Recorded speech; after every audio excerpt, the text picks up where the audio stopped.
Ayun! What's up mga boss? Usapang gulong na naman tayo. Kamusta na ang inyong mga gulong?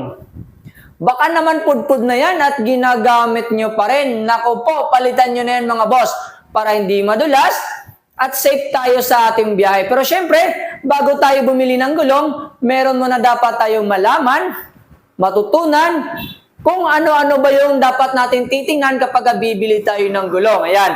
Kasi yung gulong natin, meron po yan mga nakasulat sa gilid. Kagaya ng tire size, manufacturing date, weight speed rating, at marami pang iba. Isa-isahin yan natin mga boss. Pero syempre, bago ang lahat, meron lang muna akong i-flex sa inyo. Saglit lang to. Ayan. Ito nga pala ang bago nating brand. Champion Tire made in Thailand po. Same po sila ng Quick Tire. Made in Thailand po sila. Ito naman ang ating sample. Pag nakalagay na po siya sa mugs. Ayan. Sobrang ganda talaga. O nga pala, si Champion Tire po ay 6 years na sa market ng Thailand. At ngayon, nasa Pilipinas na, masusubukan na natin. At bagay na bagay ito sa road condition natin dito sa Pilipinas. Kasi si Champion Tire po ay semi-soft compound po siya. Sobrang kapit nito mga boss. Kapag interested kayo o gusto nyo masubukan, ilalagay ko po yung link sa description po. Ngayon, balik tayo sa ating topic. Ano-ano ba ang dapat nating titingnan kapag bibili tayo ng gulong?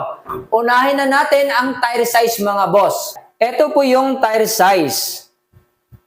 Makikita natin, 110, 80, 14. Ang 110 mga boss, ito po yung lapad ng gulong.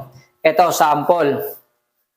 Ayan, ito po yung 110. Simula dito sa taas hanggang sa baba. Ayan, ito po yung 110 mga boss. Ayan po yung lapad ng gulong. Sunod naman natin, yung nasa gitna, 80. Ang 80 mga boss, ayan po yung taas or aspect ratio ng ating gulong. Ayan, ito po yung taas mga boss. Ayan, simula dito hanggang dito po. Ayan po yung aspect ratio. Yung 14 naman mga boss, ayan po yung bilog or rim diameter po. Ayan, ito po yung rim diameter ng gulong, no? Simula dito hanggang dito. Ayan. Yung iba mga boss, nakasulat 17, 13. Ayan, yung sa atin naman, 14 po siya. Pang scooter kasi ito mga boss. Ito namang MC mga boss, ang MC ay stands for motorcycle. Ibig sabihin po, ginawa ang gulong na to for motorcycle only. Next naman natin yung 53P. Ayan. Ang 53 po mga boss ay weight speed rating. Dito pala, iba-iba ang mga nakasulat sa bawat brand at bawat size ng gulong. Kagaya ng 43S, meron namang 54L, meron ding 44P at marami pang iba mga boss. Dito pala meron tong chart mga boss. Ipapakita ko na lang sa screen yung chart. Ayan. Etong 53 mga boss, ang equivalent nito sa chart ay 206 kg. Ayan. Ang kaya ng gulong na to mga boss ay 206 kg po. Ayan po yung equivalent ng 53P. Ulitin ko, ang 53 ay load rating capacity. Ito namang P mga boss, ito po yung tinatawag na speed rating. Ayan. Ang equivalent naman sa chart ng P ay 150 km per hour. Ayan. Kayang-kaya pong patakbuhin ang gulong na to sa bilis na 150 km per hour po. Ayan. Hindi po yun sa motor mga boss ha. Sa gulong po siya. Isunod naman natin mga boss, itong manufacturing date po. Ayan, itong 4 na number mga boss, ito po yung manufacturing date po. Itong 46, ito po yung week of the year. Itong 3rd at saka 4th digit naman na 23, ito naman po yung year. Ibig sabihin po, 46 week of 2023 po siya. Ayan. So bago pa lang po mga boss kasi March pa lang po tayo ngayon. Tapos yung 46 naman, kung hindi ako nagkakamali, parang November po yun. Ayan, November po yun ng 2023. Ito naman mga boss, ang PSI or mas kilala natin sa tawag na tire pressure po. Ayan, nakasulat dito, 33 PSI po. Ito po yung recommended na hangin po ng gulong. Pero madalas mga boss, hindi po ito nasusunod. Kasi ang sinusunod po natin madalas ay yung recommended po na galing sa motor or sa sasakyan po. Ayan. PSI or mas kilala natin sa tawag na tire pressure. Ito naman mga boss ang ating rotational arrows po. Ayan. Meron nakalagay dito, front and rear. Dalawang arrow po, magkabilaan po siya. Kapag nilagay po ang gulong nito sa harapan, susundin lang po natin ang arrow na front. Kapag nilagay naman sa likuran, susundan po natin yung arrow na pang rear. Ayan. Minsan mga boss, wala po itong isa. Isa lang po ang arrow niya. Wala po nakalagay na front and rear. Ayan.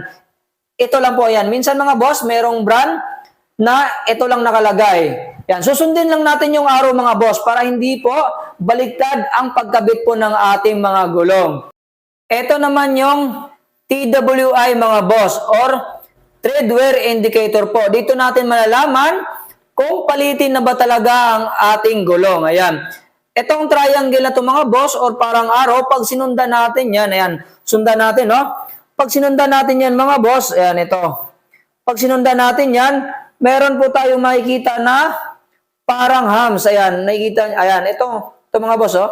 Ito yung guhit ng gulong, pero meron po siyang nakaharang na parang hams po. Ayan, ito po yung tread wear indicator po. Ayan, kapag ka itong goma mga boss, pumantay na po dyan sa parang hams, ayan, palitin na po yun mga boss. Ayan po yung pinaka-last po. Ayan po yung pinaka-last na kapag ka pumantay na itong goma dito, papalitan na po ang gulong mga boss kasi madulas na po yun. Ayan. Dito na tayo sa last part mga boss, no? Ilapit natin yung camera ulit.